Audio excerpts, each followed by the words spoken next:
The other day, I pulled my vest out just to clean the leather and ensure that my patches were still sewn on tight, as I looked forward to the upcoming riding season. While I was inspecting the vest, I became fixated on a single patch, a very simple 1x3 patch with 3 letters and 2 numbers. Very few people know the significance of those 3 letters and 2 numbers, but they mean so much to me and my family. The thought of that patch led me to think about 2 tattoos that I have on my right forearm. One is a cross with a blue sash, and the other a Masonic square and compass over the American flag. Now again, these 2 things don't have much meaning to many, but they mean so much to me and to my family. See, the patch, it simply says CJM32. Well, that's in honor of my nephew. CJM are his initials, and 32 was his number that he wore when he played baseball. My nephew died tragically on January 17th, 2021, at the age of 17. The last words I spoke to him were something along the lines of, "See you later, knucklehead." And that was at a Christmas gathering just a few weeks prior. The tattoo of the cross with the blue sash is in honor of my grandfather, who served as sheriff in a rural community here in Kentucky. He was killed in the line of duty long before I was ever born, but his blood flows in my veins. I can only imagine the last words that my grandmother, my father, my uncle, and my aunt spoke to him when he left for work that morning. The other tattoo is in honor of my maternal grandfather. He was a Freemason and a veteran, serving in the U.S. Army and fighting in the Korean War. My last words to him were shared the night before he died, and I can only pray that he somehow heard those words. I held his hand and I poured out my heart to him. I told him all that he meant to me, and I shared every memory that I could think of. I wanted him to know just what an impact he had in my life, how his love and kindness led me to Christ through his own demonstration, his own faith. Last words have such an impactful meaning to us all. We never know when those last words will be spoken, but sometimes we find that those moments may cause us grief and regret because they weren't the words we truly wanted to be the last ever heard by our loved ones. Jesus had a similar moment with last words, and those words have propelled the church forward for 2,000 years. We know these words as the Great Commission, and they are found in Matthew chapter 28.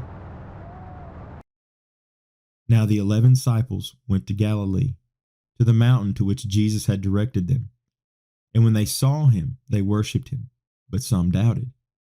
And Jesus came and said to them, "All authority in heaven and on earth has been given to me. Go therefore and make disciples of all nations, baptizing them in the name of the Father and of the Son and of the Holy Spirit, teaching them to observe all that I have commanded you. And behold, I am with you always to the end of the age." Now these words were great, and they were meaningful, and they were impactful, and they laid out a plan. But there was a problem with this plan. The plan relied on man to spread the gospel. Now don't misunderstand me. The 11 remaining disciples were utterly faithful to Christ. So you can guarantee that they began spreading the gospel to anyone and everyone that they encountered. But not everyone who heard the gospel believed or chose to continue sharing the gospel themselves. So what stopped the others from sharing the gospel? Was it fear? Was it a lack of love? Was it unbelief? Or maybe it was a combination of all. Consider your own experiences as a follower of Christ. How many times has God placed someone directly in your path and you have squandered the opportunity to share his holy word with that person? Did you even realize that you had missed the chance? If you did realize that the moment was gone, did you question yourself about what stopped you? Let's flip that question around, because we all haven't always been followers of Christ, and there may be a few listening to this right now who don't yet know him. How many times have you been around a believer and they failed to talk to you about Christ? As Christians, we must be bold. We must live out the words of Romans 1:16. "For I am not ashamed of the gospel, for it is the power of God unto salvation for all who believe." 4 words with so much meaning. I am not ashamed. Simply put, we should seize every opportunity to share the gospel, demonstrate our sincere love for our fellow man, and live out the last words spoken by Jesus to his disciples. Without love, we place an insurmountable obstacle between ourselves and a genuine connection with the other person. In 1 Corinthians chapter 13, verses 1 through 3, Paul writes, "If I speak in the tongues of men and of angels, but have not love, I am a noisy gong or a clanging cymbal. And if I have prophetic powers and understand all mysteries and all knowledge, and if I have all faith so as to move mountains, but have not love, I am nothing. If I give away all I have, and if I deliver up my body to be burned, but have not love, I gain nothing."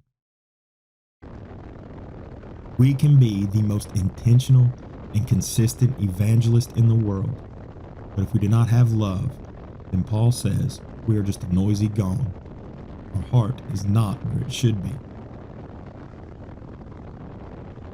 How many times have we passed up a good enough opportunity while we wait for a perfect opportunity? It isn't just cowardly on our part, it's borderline foolish. The truth of the matter is that sharing Christ with others will always be inconvenient. There will be something less than perfect about the situation, and the devil gets his moment to whisper his 2 favorite words: not now. Admittedly, I myself have squandered many gospel conversations because of fear, but I've become more diligent in addressing those fears over the course of these past few years.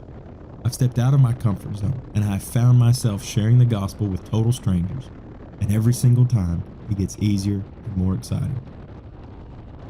The words of the Great Commission were some of the last recorded words of Jesus Christ prior to his ascension. These words had meaning. They ignited a fire in those 11 disciples, and the gospel began spreading like wildfire, and it continues to this day. Are you doing your part? Don't let fear stand in your way. Let your love guide you, and share with someone the most important and life-changing truth that they will ever hear. What if the last words you ever speak to that person is about the truth of the gospel of Jesus Christ?